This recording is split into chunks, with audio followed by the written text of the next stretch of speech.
G'day Beeks and Beeks to be. Are you curious about learning more about beekeeping? I have been a beekeeper for over 55 years and rearing queen bees since the 1980s. When I met Alan through my local beekeeping club, I knew nothing about bees.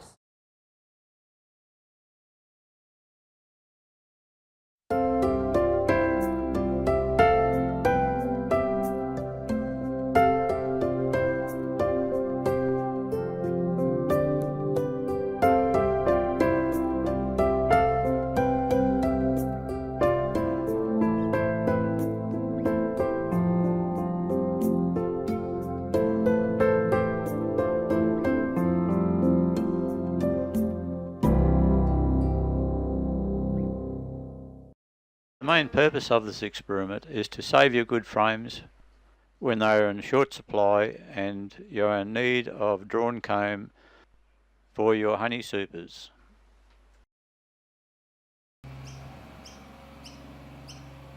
Today is the 5th of December.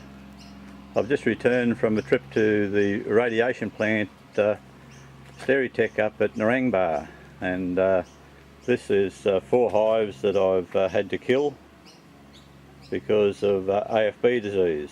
They are actually 4 high. I've taken off 2 honey, put them on trays and had the honey irradiated also. I'm now about to remove the frames of excess honey and work on the actual brood combs to try and save the combs. This is the second super, and as you can see, with the 2 frames that are removed, there are dead bees everywhere. This hive was very strong before it was euthanized. The top super has been removed and you can see there are dead bees everywhere. It breaks your heart to do this, but it's the only way to get rid of the disease. One way of sterilizing your hives and getting rid of the disease is by irradiation. I find that this is the best by far. By transferring frames from hive to hive, AFB disease can be transmitted also. This particular brood frame has just come back from the radiation plant, has had the AFB disease in it, and now we're getting it ready to be scratched as an experiment. Disease is not something that you wish for. It is around and it depends on the beekeepers in your area to a large extent how clean they are by working their hives. We work the barrier system and have been working it for a number of years to reduce the amount of disease that can be transferred from hive to hive. We keep records of all our hives by a numbering system.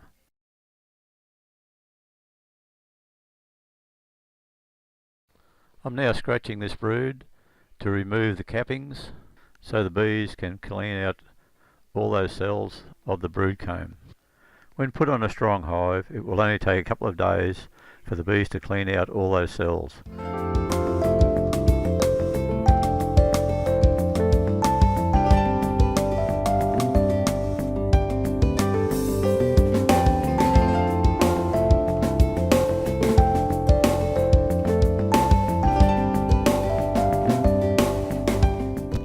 I've now finished the first super and is now ready to be placed on a strong hive.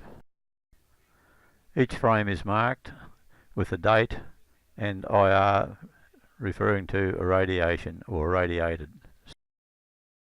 Outside is a couple of frames of pollen. This is this first particular super. As you can see, there's nearly a quarter of a super of bees dead in the bottom, plus what was on top of the excluder.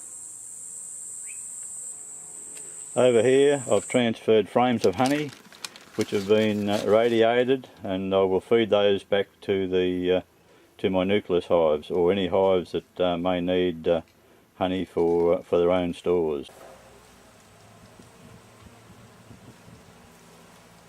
I've now moved that radiated super up to a hive that I have in my backyard, and I'm now going to put it on top above the excluder for the bees to clean it out. Hives must be free of disease when transferring supers from one hive to another.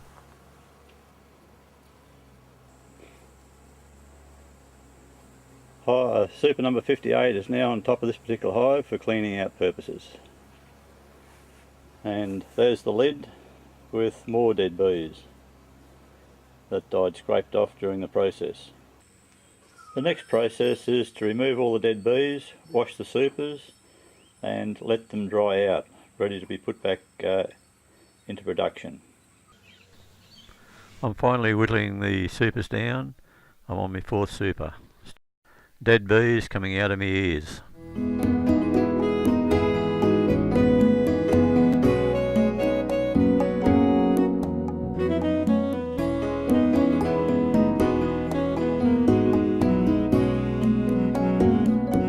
It is not recommended that any of these irradiated brood frames are placed in the brood super.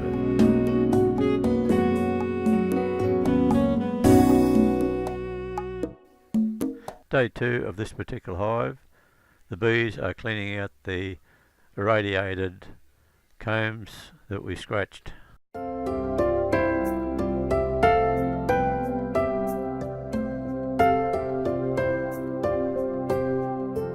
You can see on the ground that the bees have been working overtime, cleaning out all the diseased, now sterilised brood from the brood combs.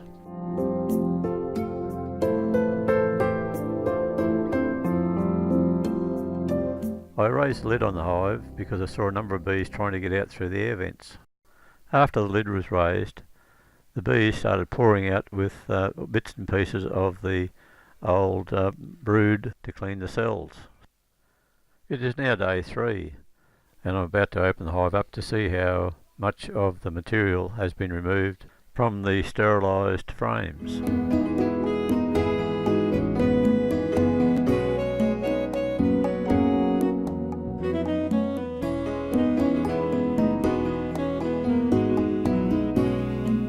This is one of the brood frames that was put in a couple of days ago and is now totally clean, ready for honey to be replaced in the cells.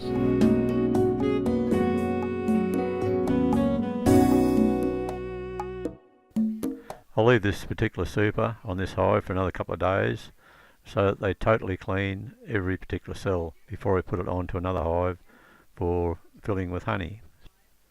It is generally about 2 or 3 days before all the cells are totally clean, ready for honey to be placed in the cells.